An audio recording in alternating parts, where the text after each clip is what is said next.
மீனராசி நேயர்களே, சின்ன சின்ன விஷயங்கள்ல எடுத்த காரியம் நன்மைக்கு முடியக்கூடிய அற்புதமானது. ஒரு காரியம் நடக்கிற வரைக்கும் அதில் கொஞ்சம் கொஞ்சமா கொஞ்சம் கொஞ்சமா கொஞ்சம் கொஞ்சமா கொஞ்சம் கொஞ்சமா கொஞ்சம் கொஞ்சமா மூவ் பண்ணி அதை ஜெயிச்சு வந்துடுவேன். வீடு கட்டின்னு இருக்கிறவா கன்ஸ்ட்ரக்ஷன் சம்மந்தமான அவர்கிட்ட நிறையா கோச்சுக்கிறது, கொஞ்ச நேரத்தில் அவர்கிட்ட நல்லா பேசுறது, வேறு வழி கிடையாது, நம்ம பேசித்தான் ஆகணும், ஓட்டித்தான் ஆகணும், அவர் கட்டி கொடுத்து தான் ஆகணும்.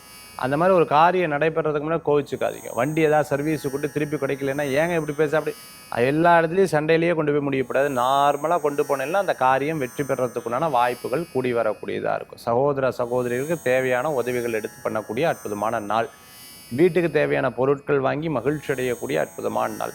வெளிநாடு வெளியூர் சம்பந்தமான விஷயங்களுக்காக டிக்கெட் புக்கிங் பேக்கிங் இது போன்ற காரியங்கள்லாம் உங்களுக்கு லாபகரமாக நடக்கும். வீட்டுக்கு பக்கத்தில் இருக்கிறவங்க அவங்களுக்கு ஏதேனும் உதவி இருந்ததுன்னா உதவியை தேடி செய்து கொடுக்கக்கூடிய நாளாக இருக்குது. வீட்டில் புது வரவுகள் கூடி வரக்கூடியதாக இருக்கும். நல்லோர்களது நட்பு மன திருப்தியை தரக்கூடிய அற்புதமான நாளாக இருக்கும். வீட்டுக்கு தேவையான சில சில வேலைகள் எடுத்து செய்யக்கூடியது, ஏதாவது ரிப்பேராக எடுத்து அதை மாற்றுறது, டிவியை மாற்ற, ஃப்ரிட்ஜு மாற்ற, எலக்ட்ரானிக்ஸ் சம்மந்தமான பொருள், எனக்கு ஃபோன் வாங்குறது, இது போன்ற விஷயங்கள்லாம் ஏற்படக்கூடிய நாளாக இருக்கும். யாராவது சார் உங்ககிட்ட தான் பேசினேன், மேடம் உங்ககிட்ட தான் பேசினேன், நீங்கள் சொல்லி தான் இந்த காரியம் பண்ண நான் ஜெயிச்சிட்டேன் அப்படின்னா ரொம்ப சந்தோஷப்படுவேன். அப்பாடா ஜெயிச்சிட்டேன், மற்றவங்க ஜெயிச்சாங்கன்னு சொல்லி பராமப்பட மாட்டேன், சந்தோஷப்படக்கூடிய நாளாக இன்றைய தினம் இருந்துட்டுருக்கும். இன்றைய தினத்தில் தொழில் ரீதியாக முயற்சி பண்ணுறதை விட, பேர் வரதை விட, பொருளாதாரத்தில் முன்னேற்றம் அடைஞ்சமா அப்படிங்கிறத யோசிச்சு பாருங்கள். நம்ம எஃபோர்ட் போட்டால் எஃபோர்ட்டுக்கு கொண்டா பெனிஃபிட்ஸ் நமக்கு இருக்கான்னு மட்டும் யோசிச்சு பாருங்கள். ஆரோக்கியத்தில் அக்கறை தேவை. இன்றைய தினத்தில் வழிபடக்கூடிய தெய்வம் பார்த்தீங்கன்னா மருதமலை முருகன் வழிபாடு, வெற்றி வழிபாடு.